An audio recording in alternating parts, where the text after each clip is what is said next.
Welcome into Rover Sports, guys. How is everybody doing today? Found a little way to get out of the sun on this Monday. So excited that it is finally NFL Draft Week here.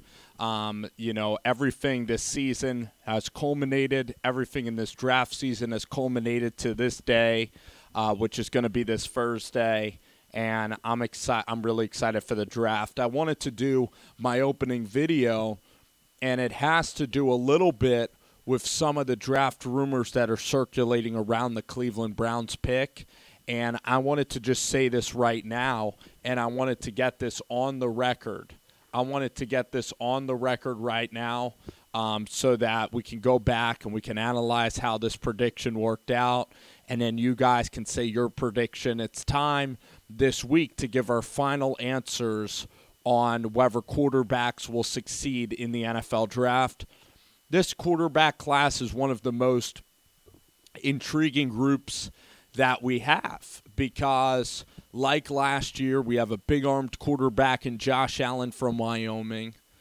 We also have Sam Darnold from USC, a clutch quarterback. I think that he is this year's I'm talking about in the same way that the scouts are looking at it. He is a very successful quarterback in clutch moments. We have Baker Mayfield. That was a tremendous college quarterback. Will he translate to the NFL?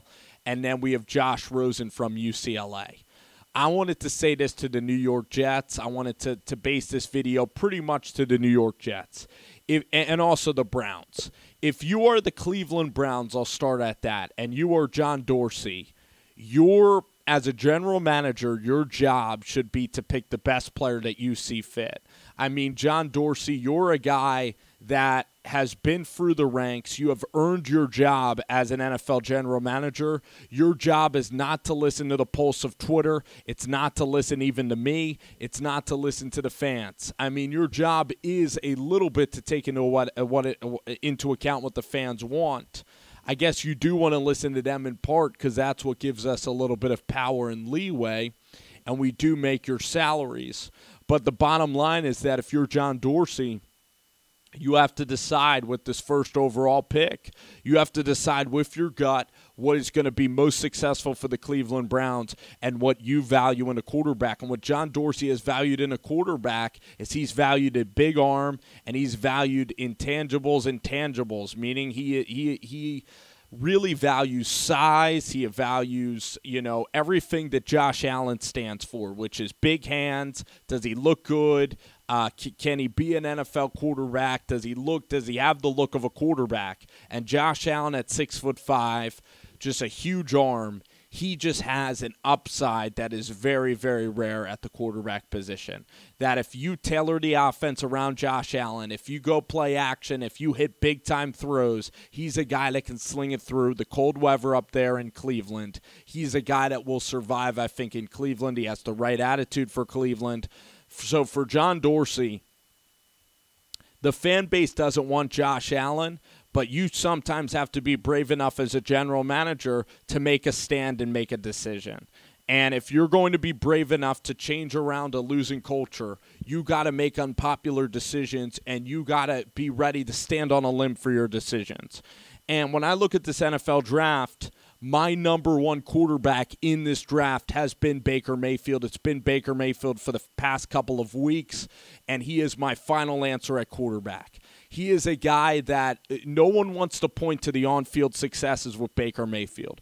Baker came to Oklahoma after a very successful season at Texas Tech before he got injured. He won the Texas Tech job being a walk-on that no one gave credit to. He transferred to Oklahoma. Trevor Knight was coming off of the Sugar Bowl victory against Alabama. Trevor Knight was supposed to be the guy.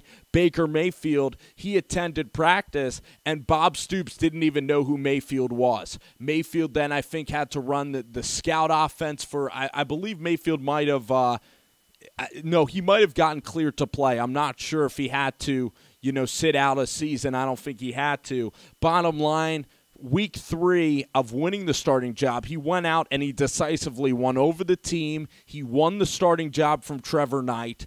And also on that Oklahoma team, you had guys like Joe Mixon, Samaje Perine. You had established guys. You had Eric Stryker on the defensive side of the ball. You had alphas on that team, Joe Mixon. You had to basically go to those guys and lead those guys. And as a younger guy dealing with those seniors, he had to be the guy that could lead that offense, lead the offensive attack. You know, talk to guys like D.D. Westbrook, communicate with them, become a teammate, become a brother to them, and he did that, and he won over the locker room. So the heart of Baker Mayfield, the adversity that he's had to deal with everybody doubting him his whole life and succeeding at every step, that type of adversity, that's going to lead him to being a legendary, tremendous quarterback in the NFL. Knock on wood for good health. Baker Mayfield is my guy. He would be the number 1 pick if I was a general manager in this draft. He can make every kind of throw. If you watched Oklahoma 2 years ago with D.D. Westbrook, they were a vertical passing unit.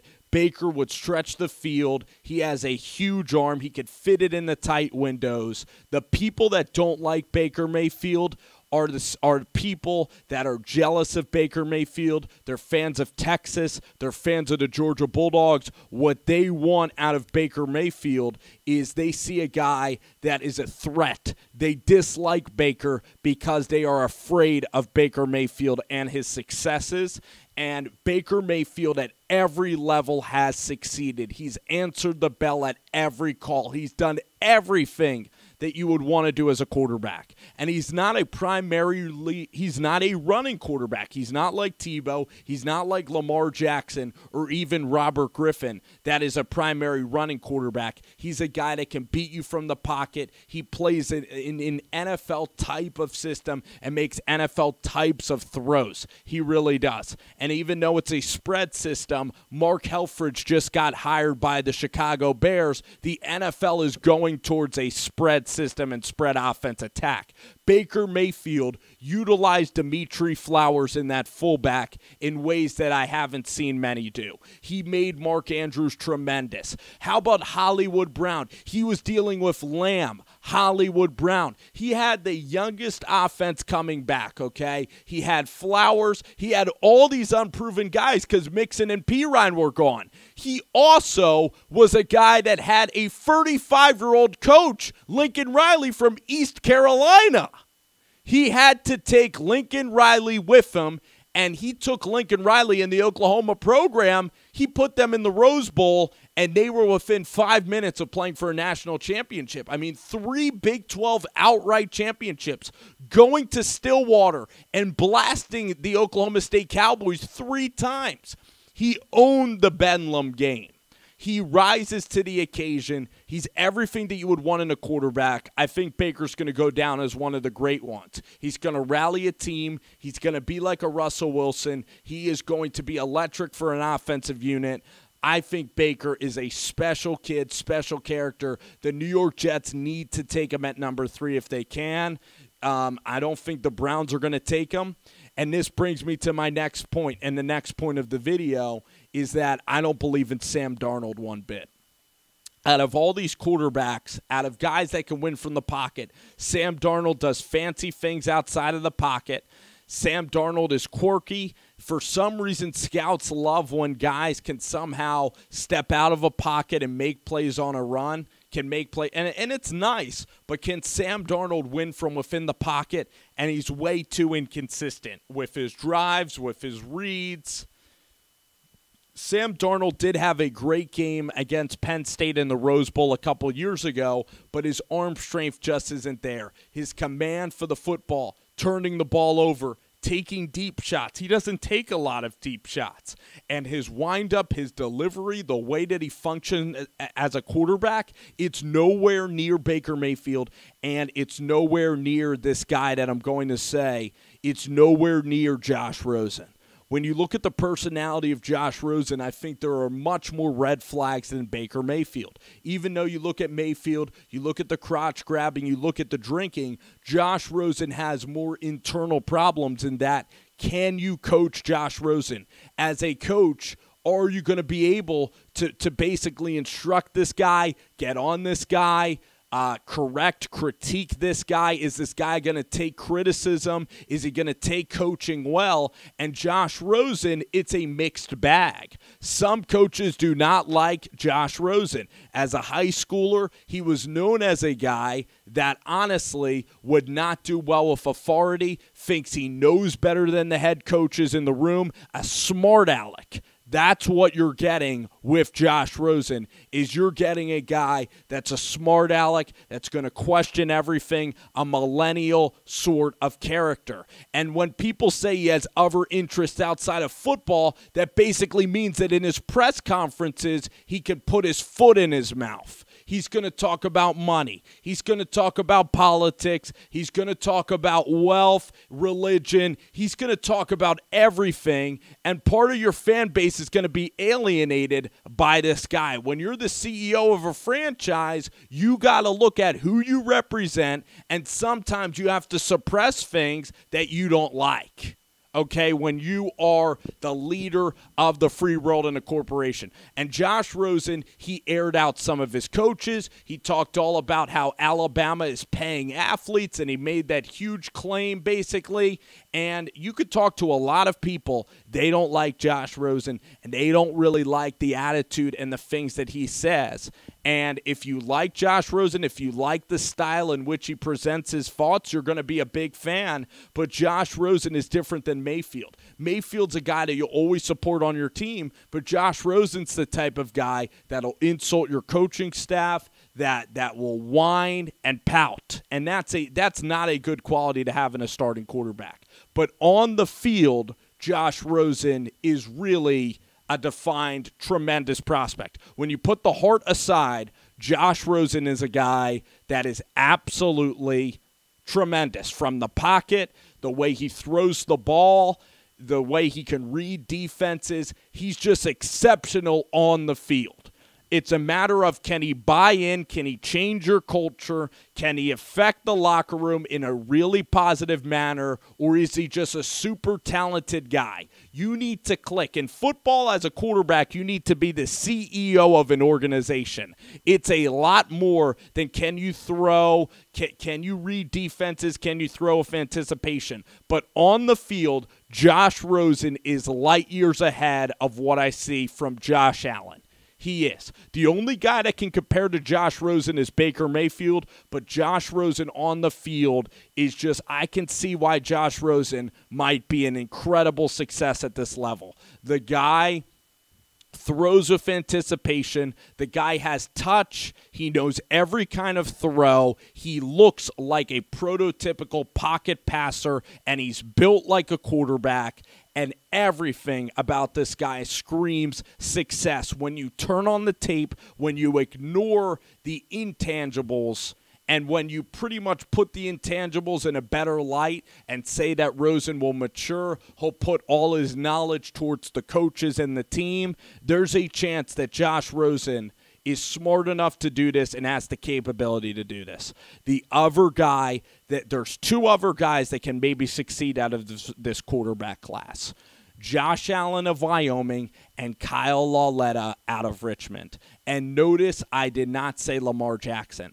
I don't think Lamar Jackson has the ability from the pocket to make next-level throws. Outside the numbers, I don't think he's accurate enough. I think Petrino tailored that system for Lamar Jackson. He only had a couple of throws that I really liked, the Purdue game and the North Carolina games. Other than that, when there's pressure, he panics too often, a little bit like Tyrod Taylor. Not going to be a consistent producer in the National Football League. A guy that you can run packages for. Can he play quarterback within the pocket?